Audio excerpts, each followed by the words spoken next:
ഐസ്ക്രീമിൻ്റെ ഉത്ഭവം BC 2-ാം നൂറ്റാണ്ട് വരെ പഴക്കമുള്ളതാണെന്ന് അറിയപ്പെടുന്നു. എന്നിരുന്നാലും അതിൻ്റെ കണ്ടെത്തലിന് കൃത്യമായ ഉത്ഭവതീയതിയോ കണ്ടുപിടുത്തക്കാരനോ നിഷേധിക്കാനാകാത്ത വിധം അവകാശപ്പെട്ടിട്ടില്ല.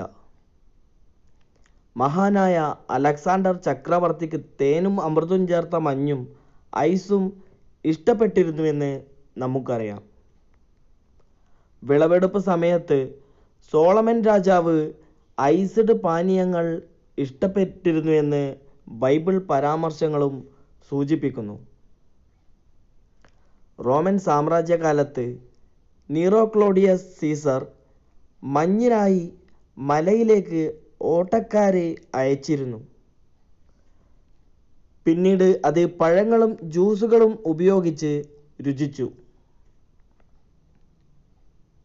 1000-ലധികം വർഷങ്ങൾക്ക് ശേഷം മാർക്കോപോളോ ഫാർ ഈസ്റ്റിൽ നിന്ന് ഇറ്റലിയിലേക്ക് മടങ്ങി. ഇന്ന് ഷെർബറ്റ് എന്നറിയപ്പെടുന്നതിനോട് വളരെ സാമ്യമുള്ള ഒരു പാചകക്കുറിപ്പ് കൊണ്ടുവന്നു. 16-ാം നൂറ്റാണ്ടിൽ ഈ പാചകക്കുറിപ്പ് ഐസ്ക്രീമായി പരിണമിച്ചുവെന്ന് ചരിത്രകാരന്മാർ കണക്കാക്കുന്നു.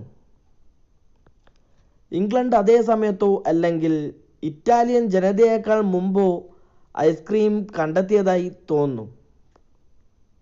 17-ാം നൂറ്റാണ്ടിൽ ചാൾസ് ഒന്നാമൻ്റെ മേശയിൽ ക്രീം ഐസ് എന്ന് വിളിക്കപ്പെട്ടിരുന്ന ഇത് പതിവായി പ്രത്യക്ഷപ്പെട്ടു.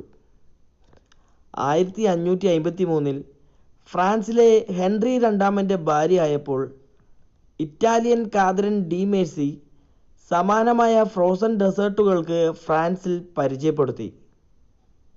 1660 വരെ ഐസ്ക്രീം പൊതുജനങ്ങൾക്ക് ലഭ്യമായിരുന്നില്ല.